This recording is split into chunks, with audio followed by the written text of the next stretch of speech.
이제 우리 다 같이 자리에서 일어나셔서 19장 찬송 부르시면서 성령 강림일 후 20째 주일 안내배 시작하겠습니다.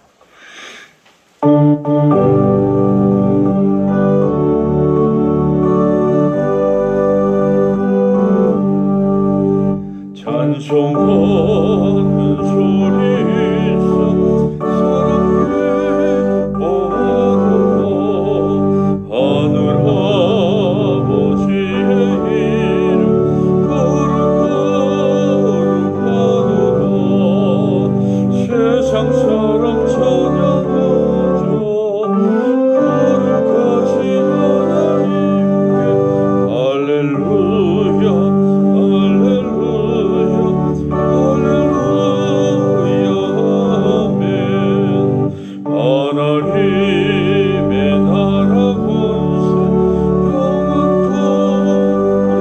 있도다. 하나님의 영광 나라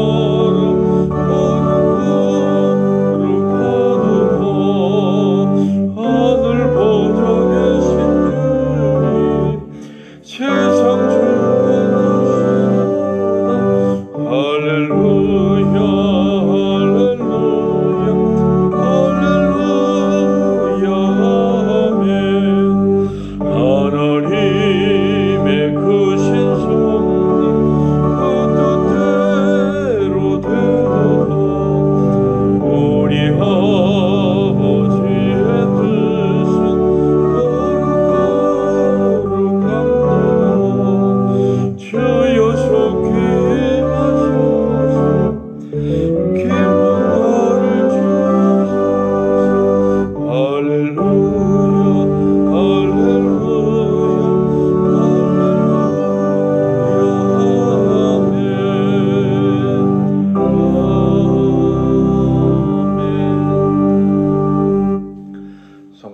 성자와 성령의 이름으로 우리의 마음과 욕망과 은밀한 것까지도 아시는 전능의 하나님, 성령의 감동으로 우리의 마음을 깨끗하게 하옵소서. 하나님을 온전히 사랑하고 그 거룩하신 이름을 진심으로 찬양하게 하옵소서.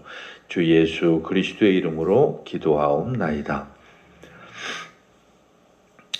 우리가 죄 없다고 하면 이는 자신을 속이는 것이요 진리가 우리 안에 있지 않기 때문입니다. 그러나 우리가 죄를 고백하면 신실하시고 의로우신 하나님은 우리의 죄를 용서하시고 모든 불의에서 깨끗하게 해 주십니다. 지난 한 주간 우리의 삶을 돌아보면서 조용히 자신의 죄를 고백하는 시간을 갖겠습니다.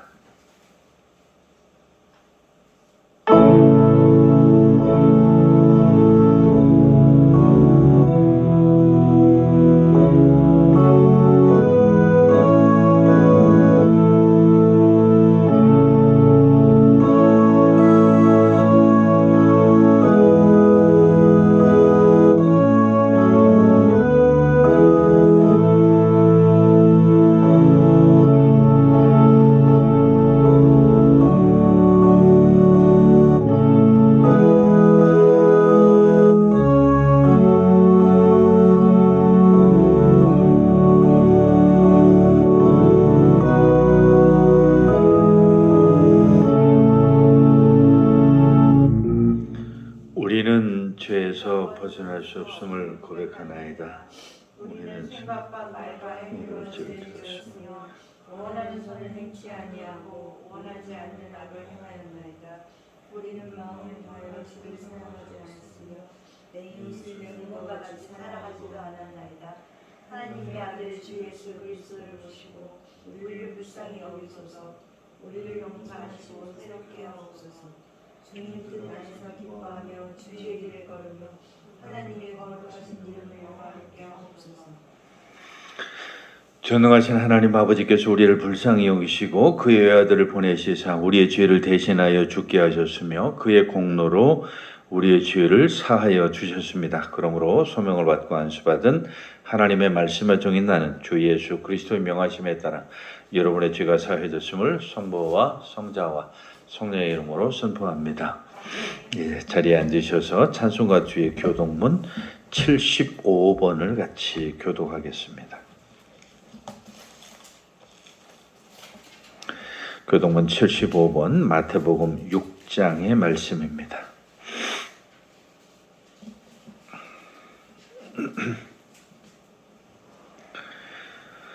그러므로 내가 너희에게 이르노니 목숨을 위하여 무엇을 먹을까 무엇을 마실까 몸을 위하여 무엇을 입을까 염려하지 말라.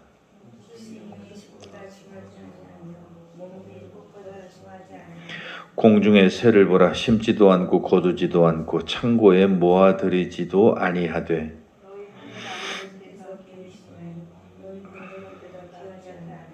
너희 중에 누가 염려함으로 그 길을 한 자라도 더할 수 있겠느냐. 들의 백합화가 어떻게 자라는가 생각하여 보라. 그러므로 염려하여 이르기를 무엇을 먹을까 무엇을 마실까 무엇을 입을까 하지 말라.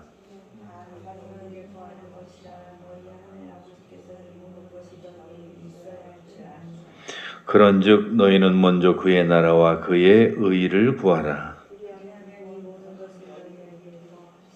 아멘. 이제 한번 같이 기도하실 때에 나라와 민족을 위해서, 교회를 위해서, 그리고 많은 어렵고 힘든 우리 이웃들을 위해서도 같이 기도하겠습니다.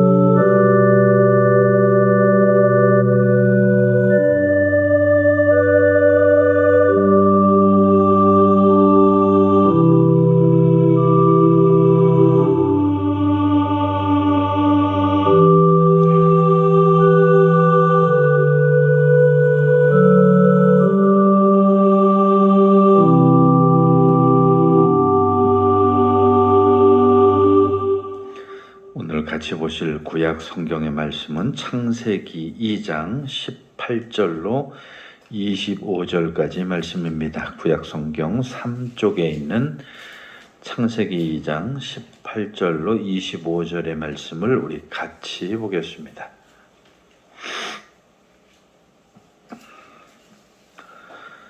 여호와 하나님이 이르시되 사람이 혼자 사는 것이 좋지 아니하니 내가 그를 위하여 돕는 배필을 지으리라 하시니라.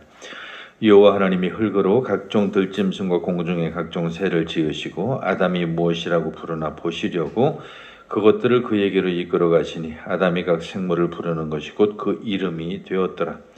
아담이 모든 가축과 공중의 새와 들의 모든 짐승에게 이름을 주니라. 아담이 돕는 배필이 없으므로 여호와 하나님이 아담을 깊이 잠들게 하시니 잠들매 그가 그 갈빗대 하나를 취하고 살로 대신 채우고 여호와 하나님이 아담에게 취하신 그 갈빗대로 여자를 만드시고 그를 아담에게로 이끌어 오시니 아담이 이르되 이는 내 뼈 중에 뼈요 살 중에 살이라. 이것을 남자에게서 취하였은즉 여자라 부르리라 하니라. 이러므로 남자가 부모를 떠나 그의 아내와 합하여 둘이 한 몸을 이룰지로다. 아담과 그의 아내 두 사람이 벌거벗었으나 부끄러워하지 아니하니라. 아멘.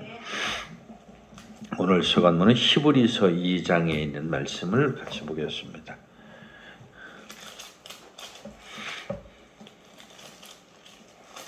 히브리서 2장 1절로 13절의 말씀입니다. 신약성경 354쪽에 있는 히브리서 2장 1절로 13절에 있는 말씀을 같이 보겠습니다. 그러므로 우리는 들은 것에 더욱 유념함으로 우리가 흘러 떠내려가지 않도록 함이 마땅하니라. 천사들을 통하여 하신 말씀이 견고하게 되어 모든 범죄함과 순종하지 아니한 자들이 공정한 보응을 받았거든. 우리가 이같이 큰 구원을 등한히 여기면 어찌 그 보응을 피하리요. 이 구원은 처음에 주로 말씀하신 바요 들은 자들이 우리에게 확증한 바니 하나님도 표적들과 기사들과 여러 가지 능력과 및 자기의 뜻을 따라 성령이 나누어 주신 것으로서 그들과 함께 증언하셨느니라. 하나님이 우리가 말하는 바 장차 올 세상을 천사들에게 복종하게 하심이 아니니라. 그러나 누구인가 어디에서 증언하여 이르되 사람이 무엇이기에 주께서 그를 생각하시며 인자가 무엇이기에 주께서 그를 돌보시나이까? 그를 잠시 동안 천사보다 못하게 하시며 영광과 존귀로 관을 씌우시며 만물을 그 발 아래 복종하게 하셨느니라 하였으니, 만물로 그에게 복종하게 하셨은즉 복종하지 않은 것이 하나도 없어야 하겠으나 지금은 우리가 만물이 아직 그에게 복종하고 있는 것을 보지 못하고 오직 우리가 천사들보다 잠시 동안 못하게 하심을 입은 자 곧 죽음의 고난 받으심으로 말미암아 영광과 존귀로 관을 쓰신 예수를 보니, 이를 행하시면 하나님의 은혜로 말미암아 모든 사람을 위하여 죽음을 맛보려 하심이라. 그러므로 만물이 그를 위하여 또한 그로 말미암으니가 많은 아들들을 이끌어 영광에 들어가게 하시는 일에 그들의 구원의 창시자를 고난을 통하여 온전하게 하심이 합당하도다. 거룩하게 하시는 이와 거룩하게 함을 입은 자들이 다 한 근원에서 난지라. 그러므로 형제라 부르시기를 부끄러워하지 아니하시고 이르시되, 내가 주의 이름을 내 형제들에게 선포하고 내가 주를 교회 중에서 찬송하리라 하셨으며, 또다시 내가 그를 의지하리라 하시고 또다시 볼지어다 나와 및 하나님께서 내게 주신 자녀라 하셨으니. 아멘. 찬송가 205장 찬송 드리겠습니다.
오늘 같이 보실 복음서 말씀은 마가복음 10장에 있는 말씀 같이 보겠습니다. 마가복음 10장 2절로 16절까지 있는 주님의 말씀을 펴시고 주님의 말씀을 듣기 위해서 자리에서 일어서시겠습니다.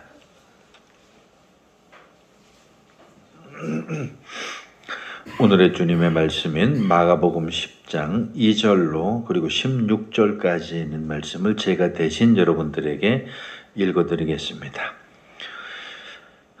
바리새인들이 예수께 나와 그를 시험하여 묻되 사람이 아내를 버리는 것이 옳으니까? 대답하여 이르시되 모세가 어떻게 너희에게 명하였느냐? 이르되 모세는 이혼증서를 써주어 버리기를 허락하였나이다. 예수께서 그들에게 이르시되 너희 마음이 완악함으로 말미암아 이 명령을 기록하였거니와 창조 때로부터 사람을 남자와 여자로 지으셨으니 이러므로 사람이 그 부모를 떠나서 그 둘이 한 몸이 될지니라. 이러한즉 이제 둘이 아니요 한 몸이니 그러므로 하나님이 짝지어 주신 것을 사람이 나누지 못할지니라 하시더라. 집에서 제자들이 다시 이 일을 물으니 이르시되 누구든지 그 아내를 버리고 다른 데에 장가드는 자는 본처에게 간음을 행함이요 또 아내가 남편을 버리고 다른 데로 시집을 가면 간음을 행함이니라. 사람들이 예수께서 만져주심을 바라고 어린아이들을 데리고 오매 제자들이 꾸짖거늘 예수께서 보시고 노하시어 이르시되 어린아이들이 내게 오는 것을 용납하고 금하지 말라. 하나님의 나라가 이런 자의 것이니라.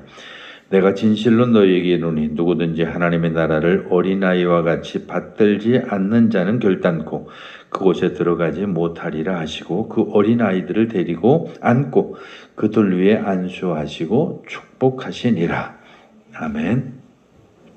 사도신조로 우리 신앙 고백 드리겠습니다. 전능하사 천지를 만드신 하나님 아버지를 내가 믿사오며 그의 아들 우리 주 예수 그리스도를 믿사오니 이는 성령으로 잉태하사 동정녀 마리에게 나시고 본디오 빌라도에게 고난을 받으사 십자가에 못 박혀 죽으시고 장사한 지 사흘 만에 죽은 자 가운데에서 다시 살아나시며 하늘에 오르사 전능하신 하나님 우편에 앉아 계시다가 저리로서 산자와 죽은 자를 심판하러 오시리라. 성령을 믿사오며 거룩한 공회와 성도가 서로 교통하는 것과 죄를 사해 주시는 것과 몸이 다시 사는 것과 영원히 사는 것을 믿사옵나이다. 아멘. 이제 자리에 앉으셔서 304장 찬송 드리겠습니다.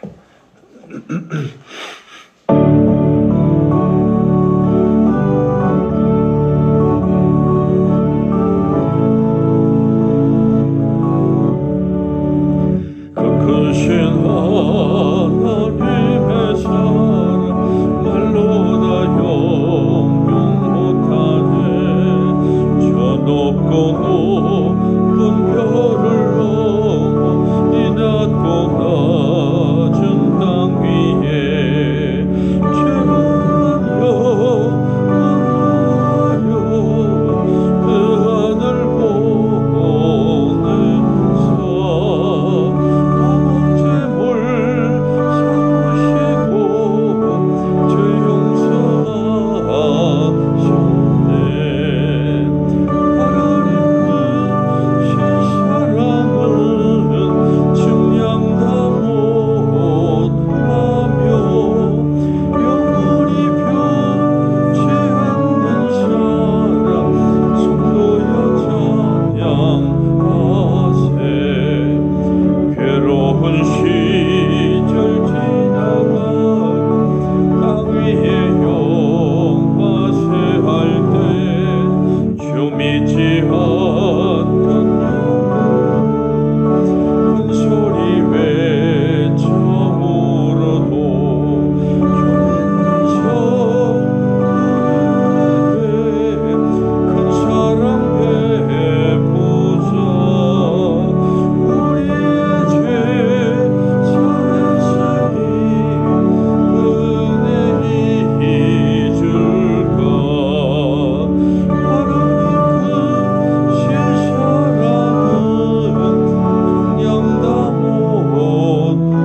아버지와 우리 주 예수 그리스도로부터 오는 은혜와 평강이 오늘도 여러분과 함께 하시기를 간절히 축원합니다. 오늘 우리가 같이 읽은 복음서 말씀을 중심으로 해서 소유가 아닌 존재라고 하는 일의 제목으로 같이 은혜를 나눠보려고 합니다. 오늘 복음서 본문이나 구약 성경의 말씀은 두 가지를 이야기하고 있죠. 즉 결혼과 이혼에 대해서 거기 이야기를 하고 있는 것을 보게 됩니다. 그런데 이 본문이 사실은 참 현대에 와서 그리고 그동안 교회 역사를 통틀어서 많은 사람들에게 참 어렵고 힘든 본문이 되었던 게 사실입니다. 왜냐하면 저도 그렇습니다만은 많은 사람들이 제가 이제 주례할 때도 주로 이 본문을 많이 사용을 하게 되는데 주례할 때에 바로 이 결혼과 관련된 내용이기 때문에 이 본문을 많이 이야기하죠. 거기 문제가 되는 게 어떤 부분이냐 하니까 6절부터 이제 결국은 9절까지 있는 말씀입니다. 제가 한 번 더 읽어볼게요. 하나님께서 창조 때로부터 사람을 남자와 여자로 지으셨으니 이러므로 사람이 그 부모를 떠나서 그 둘이 한 몸이 될지니라. 이러한즉 이제 둘이 아니요 한 몸이니 그러므로 하나님이 짝지어 주신 것을 사람이 나누지 못할지니라 하시더라라고 하는 이 말씀이 이제 그 포인트인데. 저도 그 결혼식의 주례를 참 요즘에 이제 이상하게 결혼식 그 분위기가 주례 없는 결혼식을 하는 게 또 요즘 그 유행이고 그리고 또 주례 없이 뭐 양가 쪽 부모가 한마디씩 하는지 이런 결혼식을 하는 게 요즘 추세라서 주례할 일이 거의 이제 없어졌어요. 그래도 1년에 여러 번 그래도 이렇게 저렇게 주례도 많이 하고 제가 주례를 했던 사람들도 많은데 할 때마다 이제 이 말씀을 참 많이 사용을 하죠. 뭐 대부분의 목사님들이 비슷할 거라고 생각이 듭니다. 그 결혼이 얼마나 성스러운 것이고 그 결혼이 행복하게 잘 영원토록 이루어지기를 원하는 마음에서 이 본문을 선택하고요. 그리고 흔히 그런 표현도 많이 쓰죠. 검은 머리가 팥뿌리가 될 때까지 그러니까 젊었을 때부터 시작해서 늙어 죽을 때까지 행복하게 둘이 잘 먹고 잘 살아라 라고 하는 그 이야기를 이제 들려주게 됩니다. 그런데 그 이야기 때문에 지금 이제 바리새인들이 그 예수님에게 이제 시험을 하려고 이제 그 주제를 가지고 온 거죠. 그런데 사실은 이 주제가 오늘날 우리 그리스도인들에게 가장 어렵고 힘든 이유가 있어요. 왜냐하면 오늘날 현대인들은 거의 우리 한국의 경우도 그렇고 서양의 경우도 그렇고 두 쌍 중에 거의 한 쌍이 이혼한다고 할 정도로 그 이혼이라고 하는 게 이제는 뭐 전혀 이상한 그런 분위기가 아니고 그리고 뭐 요즘엔 흔히 뭐 돌싱이라고 하는 이런 표현도 쓸 뿐만 아니라 그런 사람들이 이제 방송에 예능에 나와가지고 그런 사람들만 모아가지고 또 별도의 예능을 편성하기도 하고 하는 이런 여러 가지를 우리가 볼 수 있는데 그럼 오늘 이 성경 말씀을 우리가 어떻게 이해할 것인가 라고 하는 거예요. 오늘 성경 말씀은 분명히 예수님께서 지금 그대로 문자적으로 하면 이러므로 사람이 그 부모를 떠나서 그 둘이 한 몸이 될 건데 이러한즉 이제는 둘이 아니라 한 몸이 되었으니까 하나님이 짝지어 주신 것을 사람이 나누면 안 된다. 이 말은 다른 말로 하면 이혼하면 안 된다는 얘기잖아요.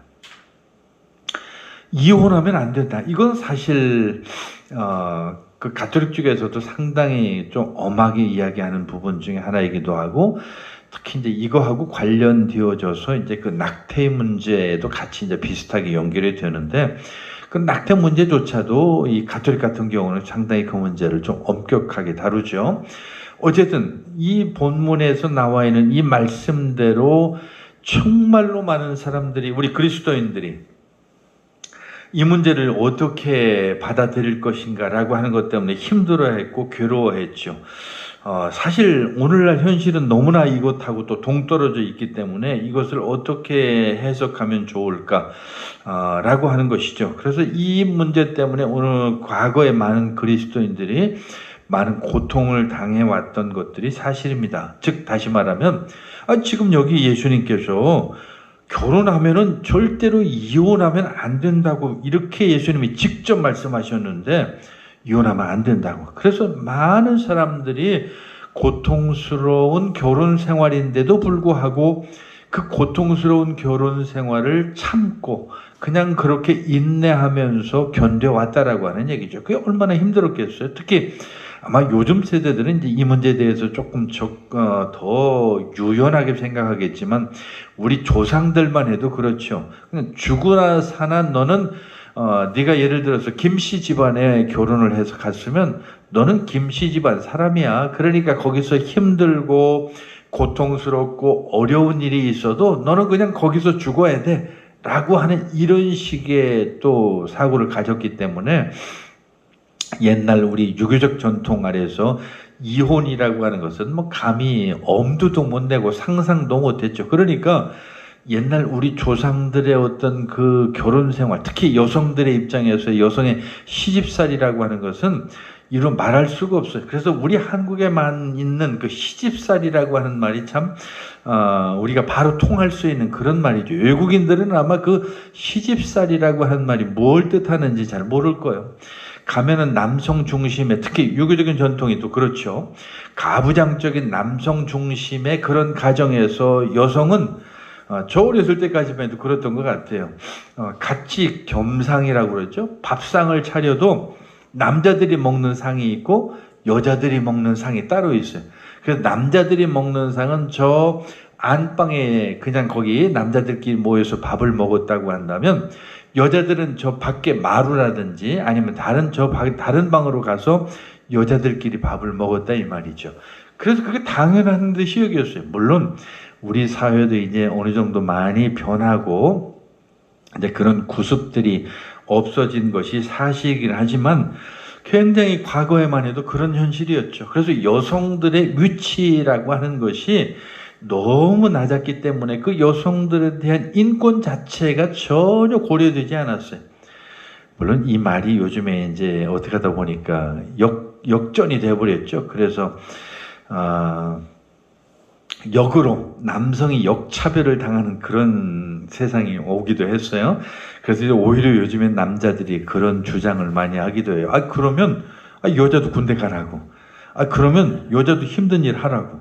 근데 사실은 서양은 그렇게 하거든요. 우리 예를 들면 자동차 조립하는 회사를 우리가 간다고 생각해 보세요. 우리는 당연히 남자들이 그런 힘든 일을 한다고 생각하잖아요. 아니에요. 서양은 자동차 조립하는 데 가면 여자도 있고 남자도 있고 다 그렇게 해요. 그렇기 때문에 요즘에 남자들이 이제 그런 불만이 이제 오히려 생기기 시작했죠. 그러면 여자도 군대 가라고. 그 여자도 힘든 일을 하라고. 자기들 아쉬울 때만 여성의 인권을 얘기하고 정작 여자들이 자기들이 남자들하고 같이 동등하게 일하지 않는다면 그건 말이 안 된다 해가지고 이제 욕차별 얘기가 나오는데 어쨌든 우리도 현실적으로 아직도 여성들이 여러 가지로 인격적으로 모독을 당하거나 아니면 여러 가지로 좀 불이익을 당하는 것들이 많이 남아 있고 과거를 생각하면 이루 말할 수 없는 그런 많은 것들이 있죠. 심지어 우리 교회사만 보더라도 우리 교회도 그걸 똑같이 지켜봤어요. 이 말씀을 중심으로 해서 예수님께서 이혼하지 말라고 했는데도 불구하고 이혼해서 그럼 당신들은 교회 오면 안 돼. 그래가지고 심지어 이혼한 사람들은 교회에 들어오지도 못했던 적도 있었어요. 그러다 보니까 많은 사람들이 교회를 떠나게 되고 신앙을 떠나게 되는 이런 일까지 있었다라고 하는 거죠. 그러니까 오늘 이 본문이 우리 그리스도인들에게 그 교회사적으로 정말 많은 고통을 안겨다 줬어요. 그러니까 우리 말로 우리 식으로 이야기하다 보면 힘들어도 그냥 결혼 생활을 참아야 되고 고통이 있어도 참아야 되고 한 이런 식으로 이 본문을 해석해 왔기 때문에 정말 많은 여성들이 고통을 당했던 게 사실이죠. 그래서 참 이게 어렵고 힘든 본문이라고 하는 사실을 우리가 염두에 두고서 많은 사람들이 이혼과 관련된 이 본문을 이야기하지 않고 암묵적으로 그냥 적당히 넘어가려고 했다라고 하는 것이 사실이죠.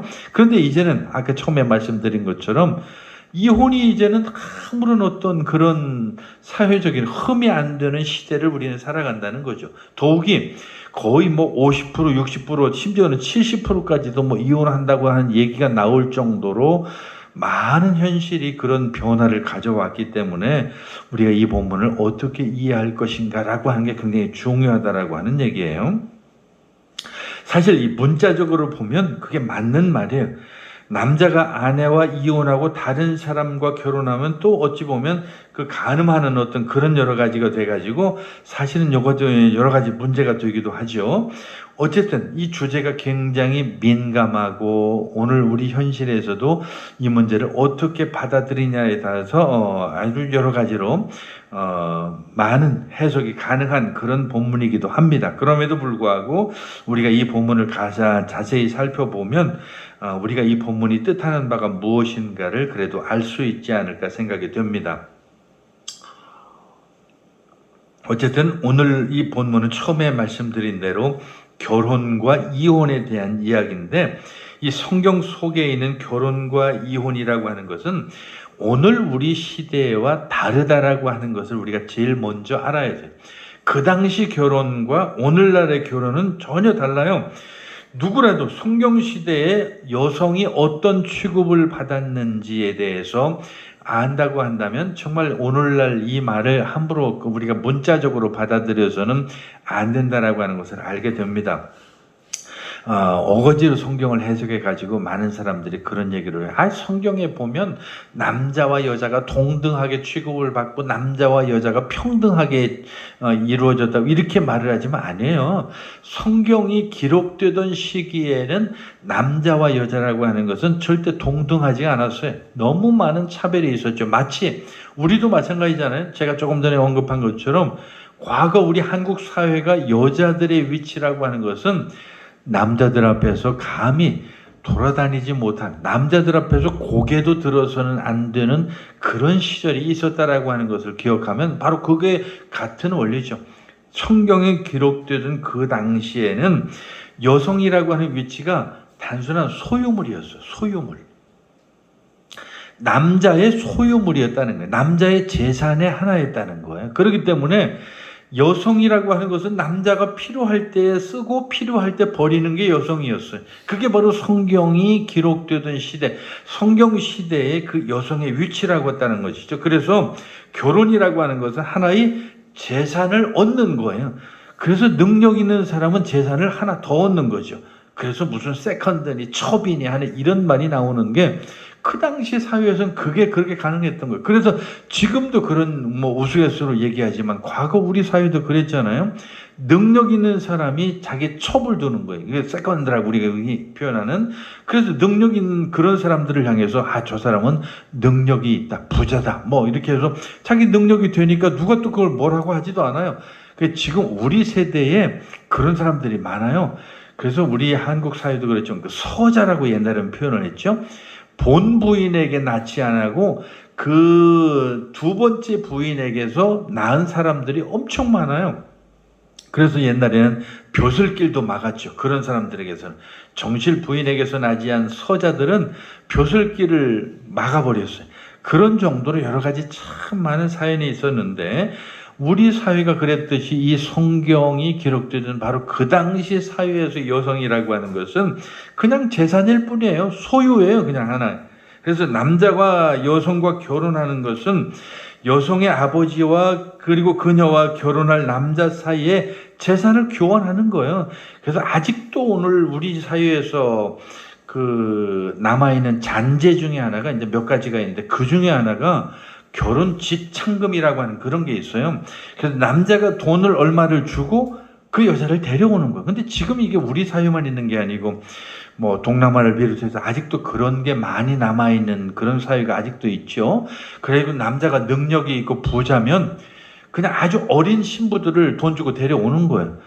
어린 신부들을 데려다가 그냥 첫 번째 아내, 두 번째 아내, 세 번째 아내, 지금도 그 중동의 이슬람 같은 경우는 그런 것들이 허용되기 때문에 뭐 3명의 아내, 4명의 아내를 거느리기도 하고 그런 일들이 비일비재하잖아요. 근데 성경에도 그게 아주 잘 나타나 있는 한 부분이 있는데 그게 언제 나와 있냐면 야곱의 이야기에 대해서 여러분이 잘 아시죠? 성경에 보면 구약 성경 야곱 이야기가 있는데 처음에 이 야곱이 라헬이라고 하는 자기 외삼촌 집에 이것도 사실 어찌 보면 근친일 수도 있는데 자기 외삼촌 집에 라헬이라고 한 그 동생을 보고 그 여인을 보고서 굉장히 마음에 싹 들었어요. 그래서 너무 그 라헬을 자기 아내로 맞이하고 싶었기 때문에 외삼촌하고 이제 그 조건을 걸죠. 그 조건을 하는데 그 조건이 뭐냐면 아버지가 라반이었거든요. 그 아버지 라반을 위해서 7년 동안 일하는 거예요. 그러니까 그 7년 동안 일하는 대가로 그 딸을 얻어오는 거예요. 재산을 얻는 거죠. 그래서 열심히 7년 동안 열심히 일을 했는데 그 아버지가 살짝 속이고 라헬을 준 게 아니라 그 다른 딸 레아를 줘버렸어요. 그러니까 이 야곱이 너무 이제 어처구니가 없고 사기를 당한 거죠. 그러니까 또 다른 자기가 사랑했던 라헬을 얻기 위해서 또 7년을 열심히 일을 해가지고 두 번째 그 라헬 자기가 원했던 그 아내를 얻는 그런 이제 그 자매를 자기 아내로 얻게 된 거죠.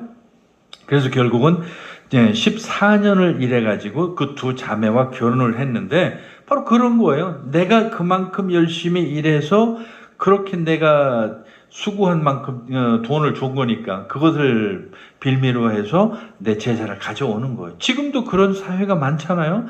내가 지참금 얼마를 주고서 데려오는 거예요. 사실 우리 사회라고 그래서 왜 그런 게 없었겠어요? 옛날에 너무 많았죠. 부자들은 그렇게 돈을 하도 가난한 사람들에게 뭉텅이로 주고서 나서 그 딸을 데려가고 하는 이런 일들이 너무 많았죠. 근데 오늘날에도 그게 남아있어요. 오늘날 우리 현대에도 그 전통적 결혼식에서 그런 게 나와요. 여러분 예식장 가면은 가끔 그런 거 지금 나오죠? 사실은 이게 이제 요즘들은 좀 변화를 내가 봤어요. 신부가 누구의 손을 잡고 나와요? 아버지의 손을 잡고 나와요. 신부가 아버지의 손을 잡고 나오는데 아버지가 신부의 손을 잡고 나오는 뭐 그런 경우도 되겠죠. 그것은 다른 얘기가 아니에요. 아버지가 그 신랑에게 내가 얼마만큼의 그 재산이든 돈이든 뭐를 주고서 이제 신부에게 그걸 신랑에게 내 딸을 넘겨준다는 의미가 거기 담겨져 있는 거거든요. 그렇기 때문에 오늘 현대 결혼식에도 그게 남아 있어요. 그래서 이제 사실은 신부가 보통 항상 왼쪽에 씁니다. 신부가 왼쪽에 서는 이유가 있어요.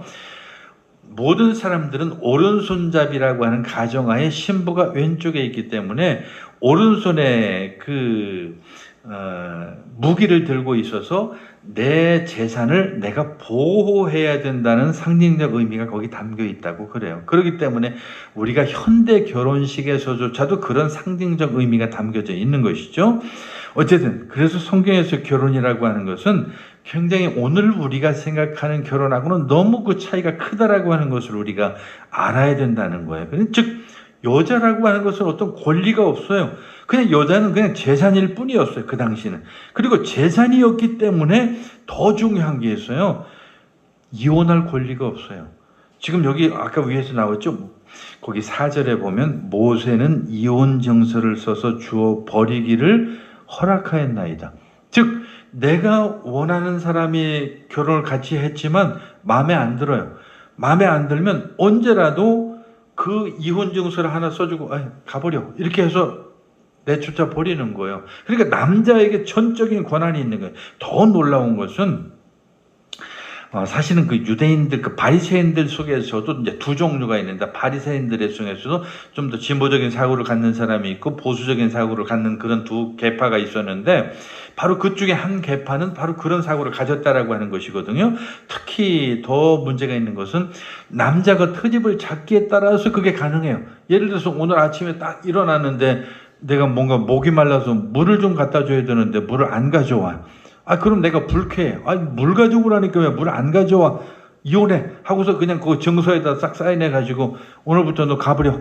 하면 끝나는 거예요. 그게 바로 남자와 여자의 위치가 그런 거였다는 거죠. 마치 오늘날로 말한다고 한다면 어떤 우리가 살아가면서 내가 남자가 불쾌하다, 남자가 뭔가 마음에 안 든다 이러면 기분이 나쁘다 그러면 언제라도 그 이혼 증서에서 그 사인을 해가지고 이혼을 해버리는, 그게 가능했던 시대가 바로 성경의 시대라는 거예요. 지금 여기 4절에 있는 내용이 바로 그거죠.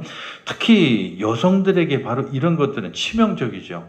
여자들은 정말 자기 나름대로 아무리 잘해서도 남자 마음에 안 들으면 언제 어느 순간에 그렇게 버림을 받을지 모르는 그런 상황이 되니까요. 근데 오늘날이라고 하면 문제가 좀 다르잖아요. 그래 우리 헤어져. 그럼 여자 나름대로의 자기 삶을 꾸려갈 수 있는 근거나 그 여건이 돼요. 뭐 어디 가서 뭘 하든지 간에 내 입에 풀칠은 되잖아요. 근데 과거는 안 그래요. 남자에게 버림을 받았다라고 하는 것은 재산권을 가진 남자에게 버림을 받으면 아무것도 할 수 있는 게 없어요. 그 공동체에서 내가 밀려나게 되면 내 입을 걱정해야 돼. 먹고 살 걱정을 해야 되고, 내가 굶어 죽을 수도 있고, 그 공동체에서 내가 쫓겨나면 어디 가서 내가 살 수 있는 방법이 없어요. 그런 여러 가지 열악한 상황이었다라고 생각하면 여자가 남자에게 어떤 형태로든지 빌붙어 있지 않으면 안 되는 그런 현실이었다는 거죠. 오늘이야 그래 우리 헤어져. 서로 자기 마음대로 살면 되는 거니까. 그래서 그 당시 여자들에게 이 이혼이라고 하는 참 힘들고 고통스러운 거 있죠. 그래서 굉장히 그런 여러 가지 그 당시 상황을 우리가 고려하지 않으면 안 된다. 그런데 중요한 것은 예수님이 이렇게 말씀하신 이유가 뭐냐라고 하는 얘기예요.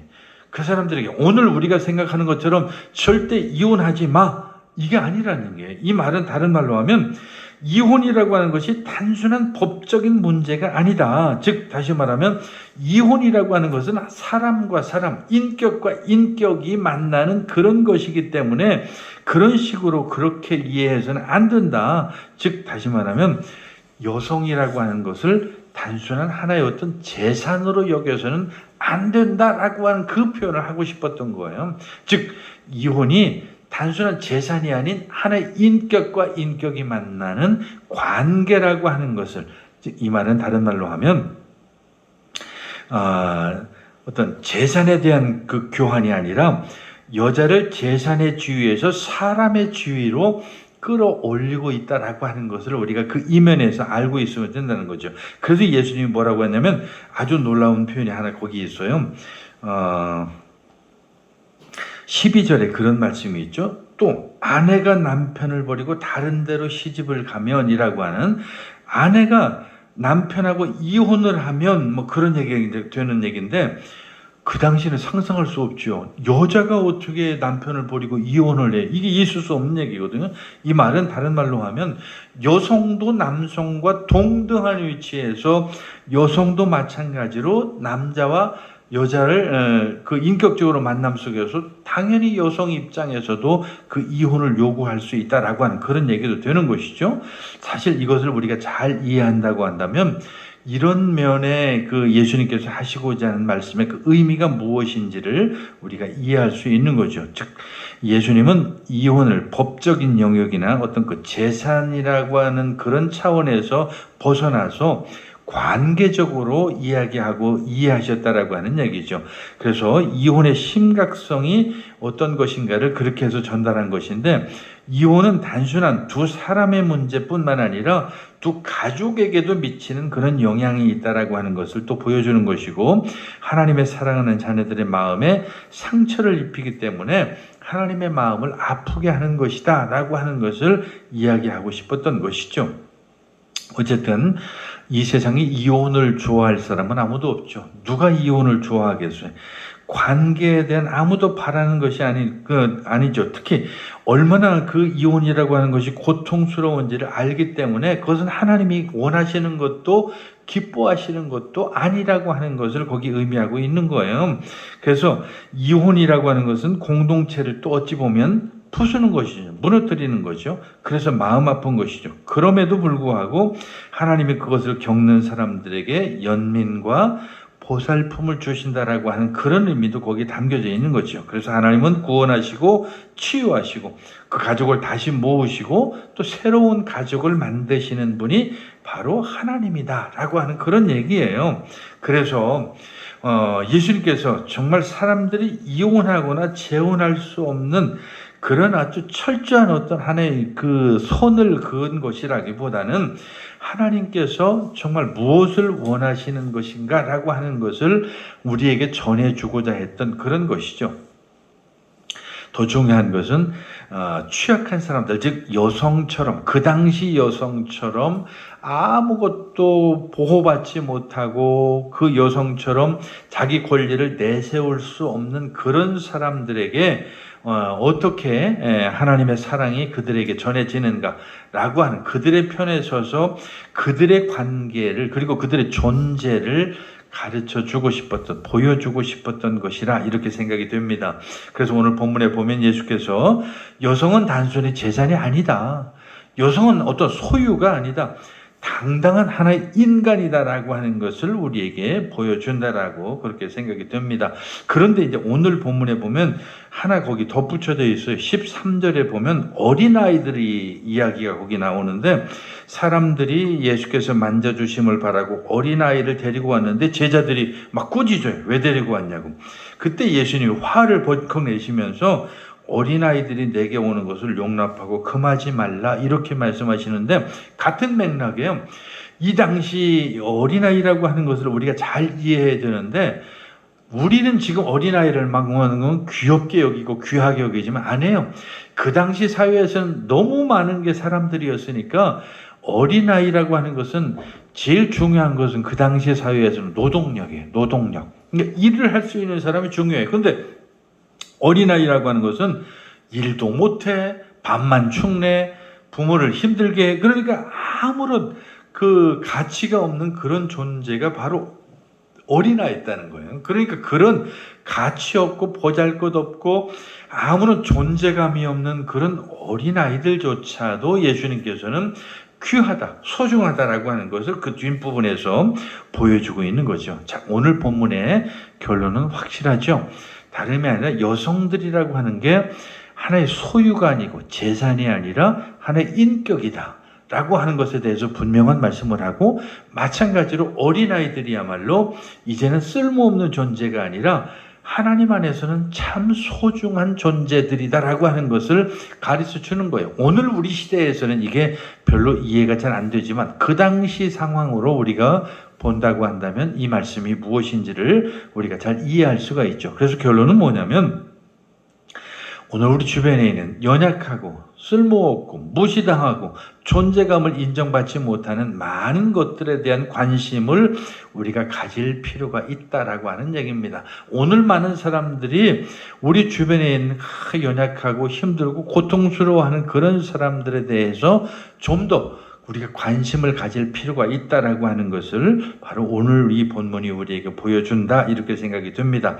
오늘 저나 여러분이 바로 그런 사람들이 있는지 없는지 잘 찾아보고 오늘 예수님이 우리에게 말씀하신 것처럼 그들에게 참된 힘과 용기와 사랑을 베풀 수 있는 저 여러분 되시기를 간절히 축원합니다. 기도하겠습니다. 사랑의 하나님 아버지, 오늘도 우리 가운데 함께 계셔서 연약하고 부족하고 힘없는 이들에게 우리가 관심을 가지고 사랑을 베풀 수 있는 좋은 또 시간을 주셔서 감사합니다. 그 말씀대로 우리가 살게 하여 주시옵소서. 예수님의 이름으로 기도하옵나이다. 아멘.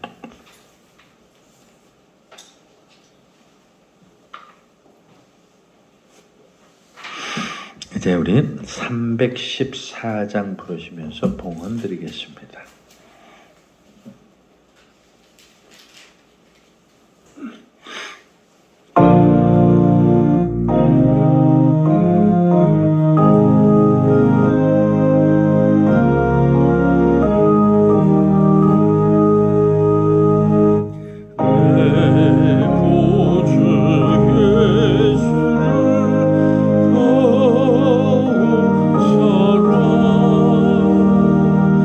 Oh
사랑이 많으신 하나님 아버지, 참으로 이 땅에서 존재감을 인정받지 못하고 그리고 연약한 존재로 이 세상을 살아가야 하는 많은 사람들에 대해서 오늘 주님이 우리에게 가르쳐 주신 것처럼 관심을 갖게 하시고 돕게 하시고 더 사랑을 나눌 수 있는 우리가 되게 하여 주시옵소서. 오늘도 드려진 물질들이 있습니다. 기뻐 받으시고 그 물질이 닿는 곳마다 놀라운 하나님의 열매가 맺혀지게, 복음의 열매가 맺혀지게 하시고, 그리고 드린 손길마다 복을 더해 주시며 드리지 못한 손길 위에는 더 큰 믿음도 허락하여 주시옵소서. 감사드리며 예수님의 이름으로 기도하옵나이다. 아멘. 주보 뒤에 광고, 다른 내용은 없고요. 오늘 어디 예배 후에 소풍 가는 건가요? 예, 좀 한번 같이들 시간 내서 한번 바람스러워 가을 느낌 좀 느껴보시면 좋을 것 같습니다. 딱히 해도 뜨겁지 않아서 그냥 조금 걷는 것도 괜찮겠고, 같이 바람 좀 쐬는 것도 좋으리라고 생각이 됩니다. 그 밖의 내용은 거기에 참고하시기를 바라겠고요. 이제 다 같이 자리에서 일어나셔서 1장 찬송 부르시고 축도로 마치겠습니다.